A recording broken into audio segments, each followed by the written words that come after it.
Hi again then guys, and welcome to another countdown list for Gran Turismo 6, and this list is a little bit different to some of the others. It's not a performance-based list or the best value list or anything like that. This is a more oddball, out of left field kind of list for the craziest cars of Gran Turismo, and in particular this is covering GT6, because of course in the past Gran Turismo has had other crazy cars like the Espace F1 on GT2, but for this list we're just focusing on GT6. Now this list is not best to worst or worst to best, it's just 10 of the craziest cars that you can get in the game.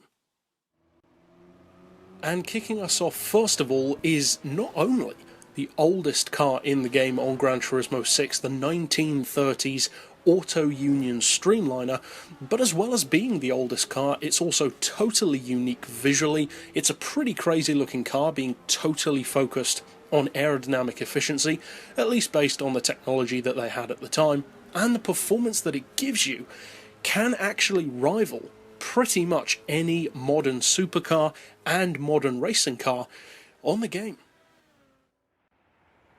Up next we have a vehicle which is not necessarily as loved as some of the others on this list. It's a little more controversial when it comes to handling in particular. I personally love the car, the Tajima E-Runner Pikes Peak Special, a fully electric rally car. It's very heavy at almost 1700 kilos, but with almost 900 horsepower on board, and no lag time from throttle to actual acceleration, and no gearbox to worry about. It's a monster, a 200 plus mile per hour electric rally car. Next up, keeping it in the theme of alternative technology, this car is about as alternative as you can get, the Vision Gran Turismo Special Chaparral 2J. I love this car because it shows real imagination and takes liberties with the concept of a video game vehicle. Powered by laser thrust technology, it's the only car in the game to be thrust driven. It's ultra lightweight and insanely quick. Then we move on to a car which is synonymous with crazy on Gran Turismo, the Red Bull X series. Anything from the 250 horsepower Junior to the 1600 horsepower X 2011 prototype, and anything in between. They are all extremely fast, some more than others, I'm looking at you Junior, but they are incredible performance cars for the most part, be it the standard version without the ground effect fan or the full-on X 2010 and 2011 prototypes. Pretty much either way you're looking at well over 300 miles per hour and absolutely incredible cornering potential. Even though the Tomahawk is 100 miles per hour quicker in a straight line, it still struggles to beat the Red Bull around corners.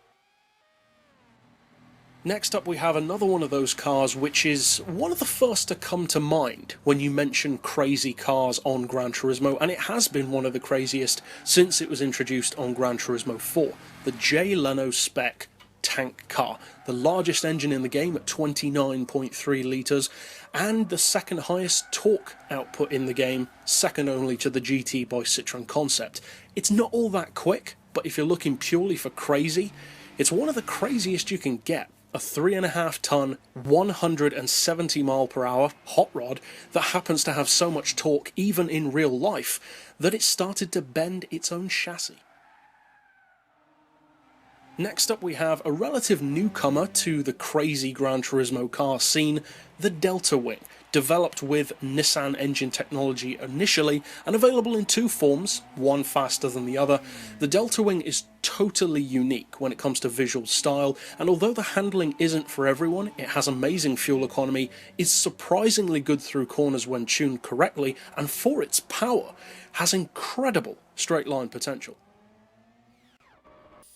Next up, another vehicle which, like the Red Bull, is synonymous with the entire concept of being crazy. Another Vision GT car, of course, the Tomahawk. Of course it's going to be on this list. It's one of the most insane cars in the game, and one of the newest insane cars on Gran Turismo. It's a relatively young vehicle in the Gran Turismo franchise, and being capable of well over 400 miles per hour, unless of course you glitch it, like mine is here.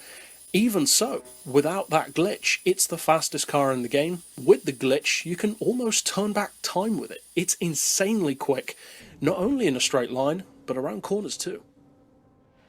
Next up we have another one of those cars which, like the Espace F1 and a couple of others, is a car which has always been part of Gran Turismo's crazy history and crazy lineup, the Escudo Pikes Peak Special. It's not quite as dominant now as it used to be, but at the end of the day this is still an 800 kilo, 1100 horsepower monster, which is not only fast on the game, but is one of the most dominant motorsports vehicles in its class in real life. Next up we have a car which is crazy in all the right ways. It's not a vehicle which is purely made for a game or has highly theoretical performance. This car is crazy because what it did happened in real life, not just on a game, the Chaparral II. This car was so revolutionary that it was banned after one season, and unfortunately reliability issues prevented it from being as competitive as it could have been. But the Chaparral II laid the groundwork for the equally insane Brabham BT46B and, of course, the Red Bull fan technology. And last but definitely not least, the only natural rival to the Chaparral II on Gran Turismo, because like the Chaparral it was intended for Can-Am racing, but unfortunately this one never got the chance, because in this particular form it killed multiple test drivers, the Toyota 7. It's lighter than pretty much all of the other Le Mans prototypes and has a phenomenal power-to-weight ratio thanks to that, combined with over 1100 horsepower. For straight line potential, it's a monster, and around the track, it can back up that speed as well. So that's it for my personal selection of 10 of the craziest cars on GT6, and I'd love to hear what crazy cars you like down below as well. There are certainly even more. But for now, as always, thanks for watching.